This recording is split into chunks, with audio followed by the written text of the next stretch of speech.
Hey YouTubers, welcome to DidgieTalks. We all have a good review, right? But if like me you want to know what it's like to actually live with something, then my Living With series has got you covered. Today we're talking about living with a Tesla.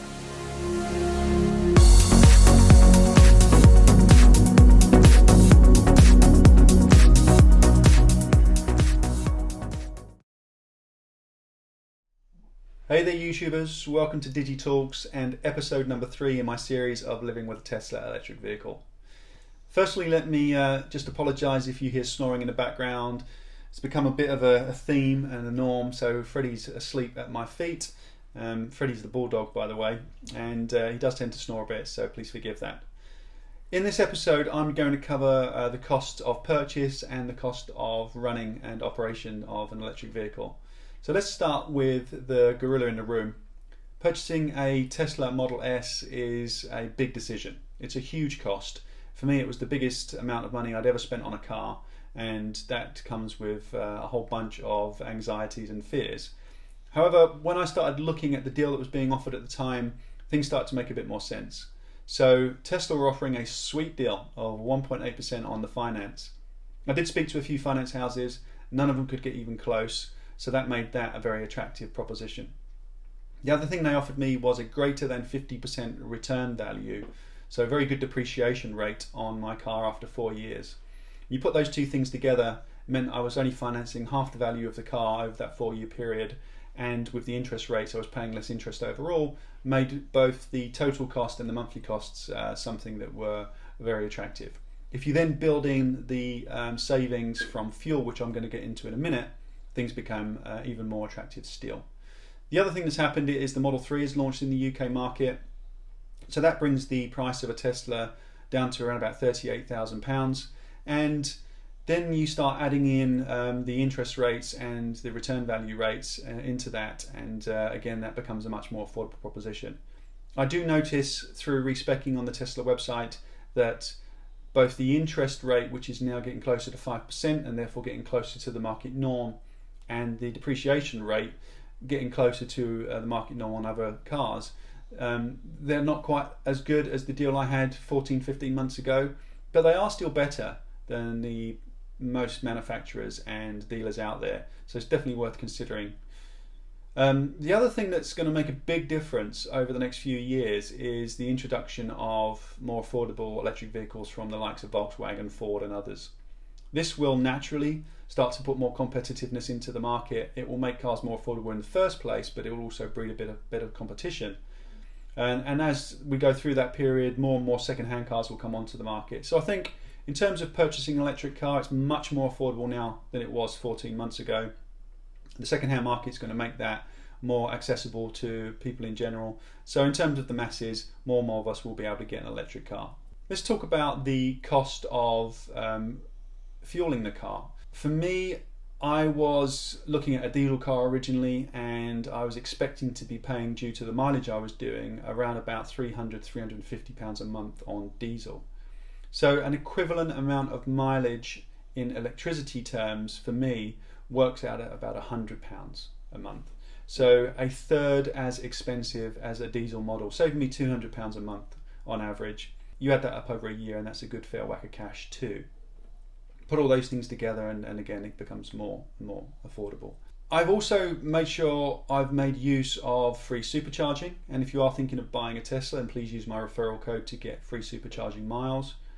The other thing you can get from a Tesla is what they call destination chargers, where there's a whole network of hotels, restaurants and other public facilities that have chargers that are free to use, destination chargers. And if they're not free to use and they're provided by other third-party providers, then the cost of using those is still a lot less than the cost of fuel per mileage.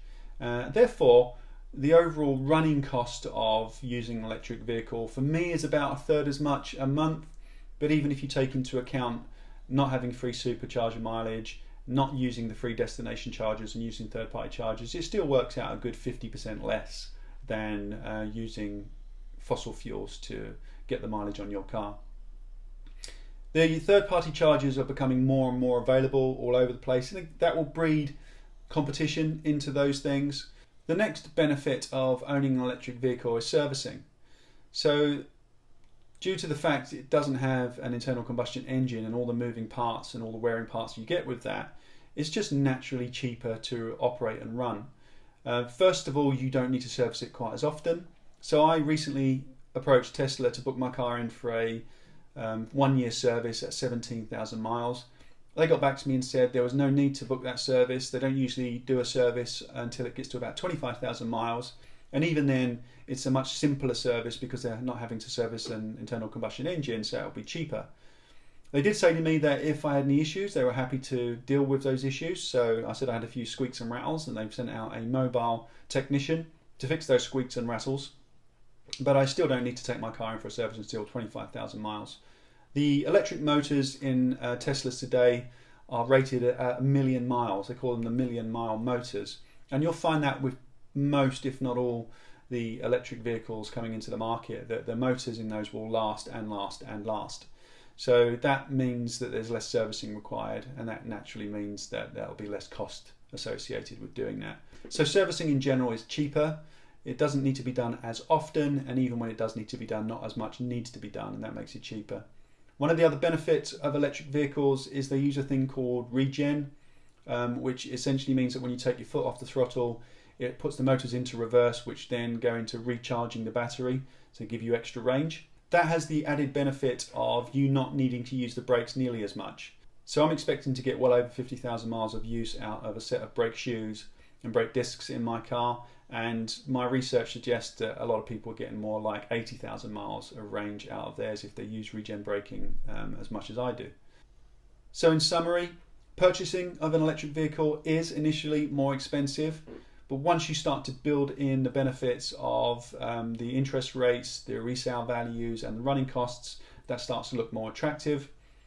All the research I've done says that the running costs on an electric vehicle are much less than that of an internal combustion engine vehicle. So in terms of servicing, in terms of fueling, all of that stuff is less.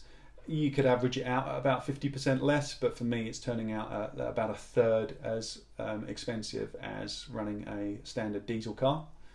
The infrastructure for charging these things is becoming more and more available, and therefore more and more competitive.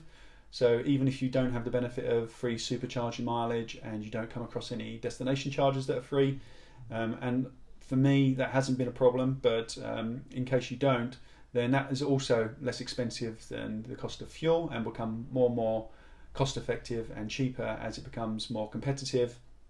And finally, the resale value of an electric vehicle is still greater than that of your internal combustion engine. So I hope that clears up most of the questions people would have around the cost of owning an electric vehicle. If that's been useful, please share this to help others who are interested in looking into this type of vehicle ownership. Please like and dislike and let me know if there's anything I can do to improve. Make sure you subscribe. The more subscribers we get, the more videos we will produce. Thanks very much for listening. Please take care and go well.